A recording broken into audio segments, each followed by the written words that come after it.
This is part 5 of the Creating Music series, and we're moving on to one of the most exciting parts of the whole process of creating music, and that is putting it all together into a rough track.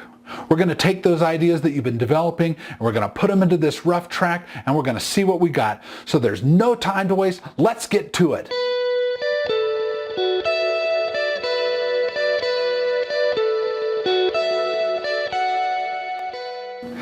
My name's Todd Nelson, and I'm a musician and composer and an educator, and I help musicians and non-musicians learn more about all things music.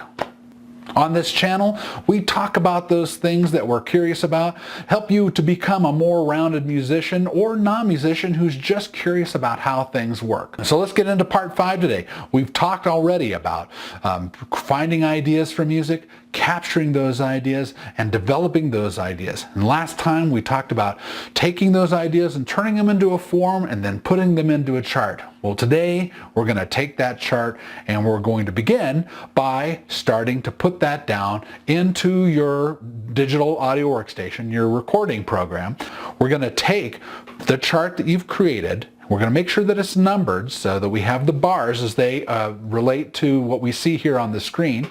And we're going to put down first some guide tracks. And our guide tracks are going to just be put down so that they are very simple. They're just going to have simple chords. They're going to have simple rhythm. They don't have to have all the extra bells and whistles on them. We're going to record over them eventually, but they're there so that when we go and add the actual melodic parts that we add, that they give us the foundation and so that we can have proper feel when we put down our ideas, and then we can listen to what they sound like.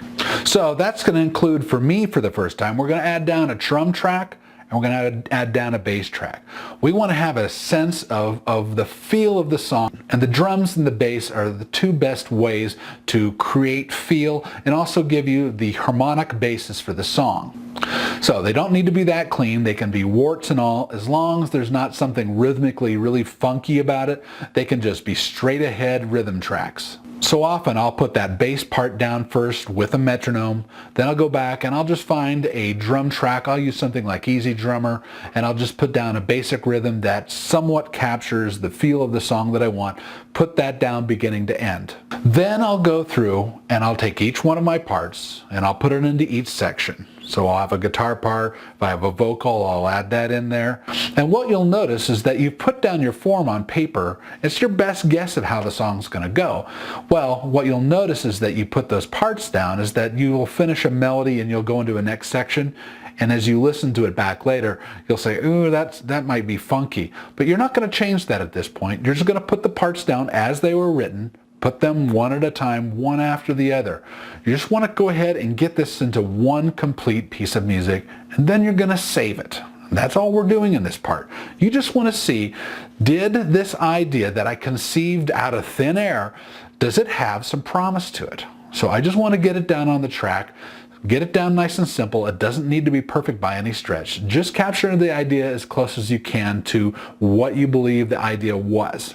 Then you're going to go ahead and save it, and you're going to walk away from your track for at least a day before we get into part 6 when we talk about how you review this new thing that's just come into the world, your new song that you've just created, this form, this piece, this masterpiece that you hear in your head. And obviously I'm kidding, because sometimes you'll put this down and you'll come back to it and you're going to think about it very differently.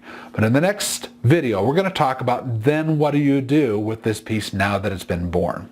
So the exercise for you is to go ahead and take this developed idea, the form that you've written on your chart, and create the track and save it.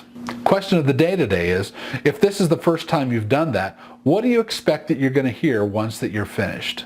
Go ahead and put your comments below, and I'd love to hear what kind of expectation you have for this piece of music that you've just written. It should be interesting, and we could probably learn a lot from each other as we go through this here.